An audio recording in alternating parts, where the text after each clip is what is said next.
ರಾಜ್ಯ ವಿಧಾನಮಂಡಲದ ಜಂಟಿ ಅಧಿವೇಶನದಲ್ಲಿ ಇವತ್ತು ಹೈಡ್ರಾಮಾನೇ ನಡೆದು ಹೋಯಿತು. ರಾಜ್ಯಪಾಲ ಥಾವರ್ ಚಂದ್ ಗೆಹ್ಲೋಟ್ ಸರ್ಕಾರ ನೀಡಿದ್ದ ಭಾಷಣವನ್ನು ಪೂರ್ತಿ ಓದದೆ 3 ಸಾಲಿನಲ್ಲಿ ಭಾಷಣ ಮಾಡಿ ನಿರ್ಗಮಿಸಿದರು.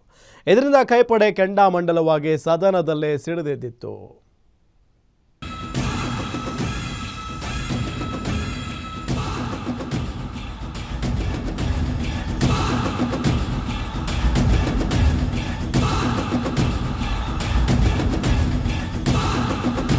ಎಲ್ಲರಿಗೂ नमस्कार। मैं राज्य विधानमंडल के संयुक्त अधिवेशन में आप सभी का हार्दिक स्वागत करता हूं। जय हिंद, जय कर्नाटक।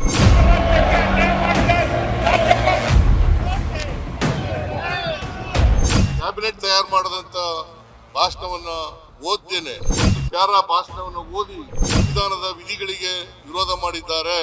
ನಾಗ್ಪುರ್ ಯೂನಿವರ್ಸಿಟಿಯಿಂದ ಬಂದಿರತಕ್ಕಂತ 2 ಅಕ್ಷರವನ್ನ ಓದಿ ಈ ಕರ್ನಾಟಕ ರಾಜ್ಯದ ಜನತೆಗೆ ಅಪಮಾನ ಮಾಡಿದ್ದಾರೆ. ನಾವು ಗವರ್ನರ್ ಅವ್ರನ್ನ ರಿಕ್ವೆಸ್ಟ್ ಮಾಡಿದ್ವಿ, ಸರ್ ಕಂಪ್ಲೀಟ್ ಮಾಡಿ ಸರ್ ಸ್ಪೀಚ್ ಅಂತ.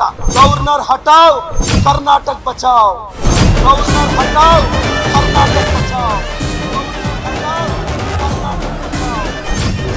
ರಾಜ್ಯಪಾಲರು ವರ್ಸಸ್ ಸರ್ಕಾರದ ಮಧ್ಯೆ ವಾರ್. ಸರ್ಕಾರದ ಭಾಷಣ ಓದದ ಗವರ್ನರ್, ಕೈಪಡೆ ಕಿಡಿ. ಗವರ್ನರ್ ವಿರುದ್ಧ ಸುಪ್ರೀಂ ಮೊರೆಗೆ ಸರ್ಕಾರ ಚಿಂತನೆ. ವಿಬಿಜಿ ರಾಮ್ಜಿ ಕಾಯ್ದೆ ವಿರುದ್ಧ ಕಾಂಗ್ರೆಸ್ ಸರ್ಕಾರ ಕರೆದಿದ್ದ ವಿಶೇಷ ಅಧಿವೇಶನ ಅಕ್ಷರಶಃ ರಣರಂಗವಾಗಿತ್ತು.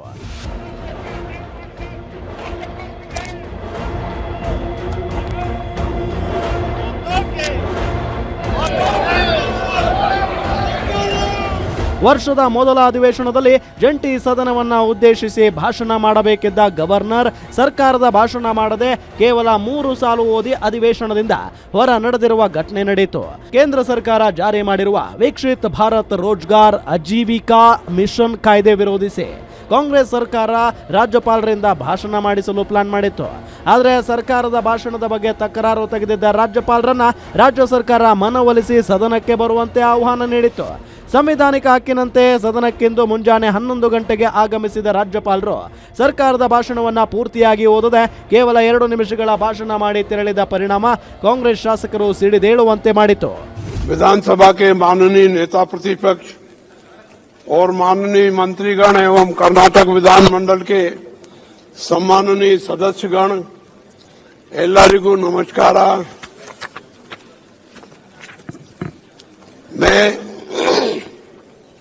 मैं राज्य विधानमंडल के संयुक्त अधिवेशन में आप सभी का हार्दिक स्वागत करता हूं।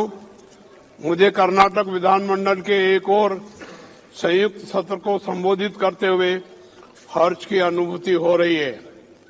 कुल मिलाकर राज्य की आर्थिक, सामाजिक और भौतिक विकास की गति 2 गुना करने के लिए मेरी सरकार पूरी तरह प्रतिबद्ध है। जय हिंद, जय कर्नाटक।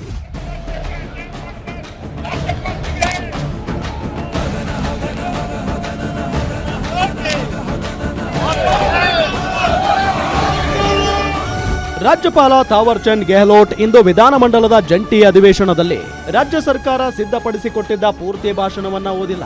ಭಾಷಣದ ಮೊದಲ 7 ಸಾಲುಗಳನ್ನ ಮಾತ್ರ ಓದಿದ್ದಾರೆ. ಬಳಿಕ ಕೊನೆಯ ಪುಟದ 3 ಸಾಲುಗಳನ್ನ ಮಾತ್ರ ರಾಜ್ಯಪಾಲರು ಓದಿದ್ದಾರೆ. ಬಳಿಕ ಜೈ ಹಿಂದ್ ಎಂದು ಹೇಳಿ ವಿಧಾನಮಂಡಲದಿಂದ ರಾಜ್ಯಪಾಲ ಥಾವರ್ ಚಂದ್ ಗೆಹ್ಲೋಟ್ ನಿರ್ಗಮಿಸಿದ್ರು. ರಾಜ್ಯಪಾಲರು ಸದನದಲ್ಲಿ ಭಾಷಣವನ್ನ ಮೊಟಕುಗೊಳಿಸಿ ರಾಷ್ಟ್ರಗೀತೆ ಹಾಡುವ ಮುನ್ನವೇ ಸದನದಿಂದ ಹೊರ ನಡೆಯಲು ಮುಂದಾಗುತ್ತಿದ್ದಂತೆ ಕೈಪಡೆಯ ನಾಯಕರು ಕೆಂಡಾಮಂಡಲವಾಗಿದ್ರು.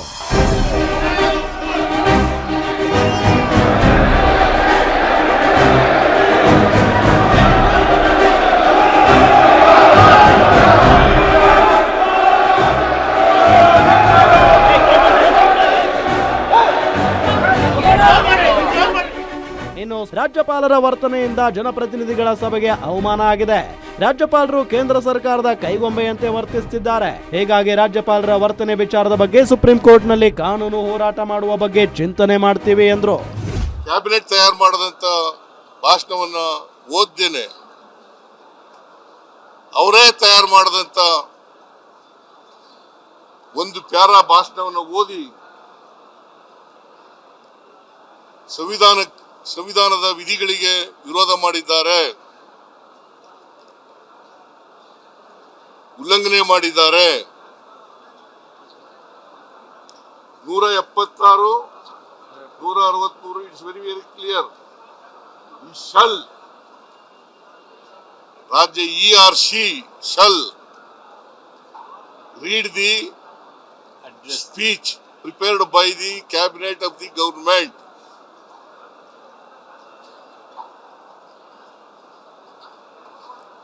ಇದು ಇರ್ತಕ್ಕಂಥ ವಾಸ್ತವ ಪರಿಸ್ಥಿತಿ. ಇದು ಸಂವಿಧಾನದ ಉಲ್ಲಂಘನೆ ಆಗಿದೆ, ಮತ್ತೆ ಜನ ಪ್ರತಿನಿಧಿಗಳ ಸಭೆಗೆ ಅವಮಾನ ಆಗಿದೆ. ರಾಜ್ಯಪಾಲರು ಕೇಂದ್ರ ಸರ್ಕಾರದ ಕೈಗೊಂಬೆಯಂತೆ ವರ್ತಿಸಿದ್ದಾರೆ.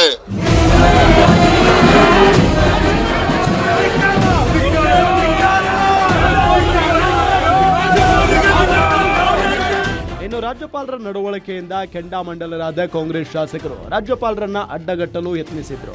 ಈ ವೇಳೆ ಮಾರ್ಷಲ್ಗಳು ಇದ್ದಾಗ ನೂಕಾಟ ತಳ್ಳಾಟ ನಡೆಯಿತು. ಈ ವೇಳೆ ಬಿಕೆ ಹರಿಪ್ರಸಾದ್ ಬಟ್ಟೆ ಹರಿದಿದ್ದು ಕೈ ಶಾಸಕರ ಸಿಟ್ಟು ಮತ್ತಷ್ಟು ಹೆಚ್ಚಾಗುವಂತೆ ಮಾಡಿತು.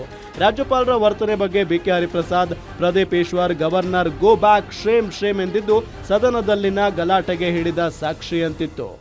ಇವತ್ತು ಮಾಡಿರ್ತಕ್ಕಂಥ ಗವರ್ನರ್ ರಾಜ್ಯಪಾಲರು ಮಾಡಿದ್ದಾರೆ ಏನು ಅಂತ ಹೇಳಿದ್ರೆ, ನಾಗ್ಪುರ್ ಯೂನಿವರ್ಸಿಟಿಯಿಂದ ಬಂದಿರತಕ್ಕಂಥ 2 ಅಕ್ಷರವನ್ನ ಓದಿ ಇಡೀ ಕರ್ನಾಟಕ ರಾಜ್ಯಕ್ಕೆ, ರಾಜ್ಯದ ಜನತೆಗೆ ಅಪಮಾನ ಮಾಡಿದ್ದಾರೆ. ಅದರಲ್ಲಿ ನಾವು ಪ್ರತಿಭಟನೆ ಮಾಡೋ ಸಂದರ್ಭದಲ್ಲಿ ಭಾರತೀಯ ಜನತಾ ಪಾರ್ಟಿಯ ಕೆಲವು ಶಾಸಕರು ನನ್ನ ಬಟ್ಟೆಯನ್ನ ಹರಿದು ಹಿಂದೆಯಿಂದ ಹರಿದಿದ್ದಾರೆ. ಮುಂದೆ ಬರ್ಲಿಕ್ಕೆ ಯಾರಿಗೂ ಧೈರ್ಯ ಇಲ್ಲ. ಅವ್ರಿಗೆ ರಣಹೇಡಿಗಳು, ಬ್ರಿಟಿಷರ ಬೂಟ್ ನೆಕ್ದವ್ರು ಭಾರತೀಯ ಜನತಾ ಪಾರ್ಟಿಯವರು, RSS ಅವರು ಮುಂದೆ ಬಂದು ಹೋರಾಟ ಯಾವತ್ತೂ ಮಾಡ್ಲಿಕ್ಕೆ ಅವ್ರಿಗೆ ಧೈರ್ಯ ಇಲ್ಲ. ಗವರ್ನರ್ ಮೂಲಕ ಕರ್ನಾಟಕ ರಾಜ್ಯದ ಹೆಸರಿಗೆ ಮಸಿ ಬಳ್ಳಿಕ್ಕೆ ಪ್ರಯತ್ನ ಮಾಡ್ತಾ ಇದ್ದಾರೆ. NDA BJP ಅವ್ರು ಕೊಟ್ಟಿರೋ 4 ಲೈನ್ ನ ಓದಿ ಅವ್ರು ಹೊರಡ್ತಾ ಇದ್ರು. ನಾವು ಗವರ್ನರ್ ಅವ್ರನ್ನ ರಿಕ್ವೆಸ್ಟ್ ಮಾಡಿದ್ವಿ, ಸರ್ ಕಂಪ್ಲೀಟ್ ಮಾಡಿ ಸರ್ ಸ್ಪೀಚ್ ಅಂತ. ಅವಾಗ ನಮ್ಮ BK ಹರಿಪ್ರಸಾದ್ ಸಾಹೇಬ್ರು ಗವರ್ನರ್ನ ಮನವಿ ಮಾಡ್ತಿದ್ರೆ, ಬಿಜೆಪಿಯ ಗೂಂಡಾಗಳು, ಬಿಜೆಪಿಯ ರೌಡಿಗಳು, ಬಿಜೆಪಿಯ ರೋಡ್ ರೋಮಿಯೋಗಳು ನಮ್ಮ ಹರಿಪ್ರಸಾದ್ ಸಾಹೇಬ್ರ ಬಟ್ಟೆಯನ್ನ ಹಿಂದೆಯಿಂದ ಹರಿದಿದ್ದಾರೆ. ಯಾಕೆಂದ್ರೆ ಫ್ರಂಟ್ ಇಂದ ಫೇಸ್ ಮಾಡೋ ದಮ್ಮು, ತಾಕತ್ತು, ಧೈರ್ಯ ಬಿಜೆಪಿ ಅವ್ರಿಗಿಲ್ಲ.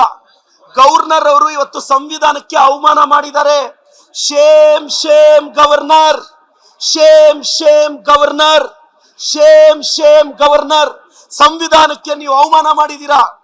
ನೋವಿನಿಂದ ಹೇಳ್ತಿದ್ದೀನಿ, ಗವರ್ನರ್ ಮೇಲೆ ನನಗೆ ಅಪಾರವಾದ ಗೌರವ ಇದೆ. Still as a pain, governor ಹಟಾವ್, ಕರ್ನಾಟಕ ಬಚಾವ್.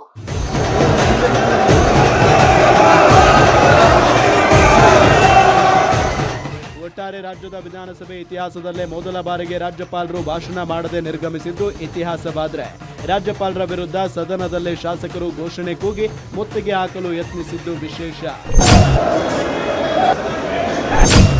ವೀರೇಶ್ ದಾನೆ, political bureau, guarantee news, Bengaluru.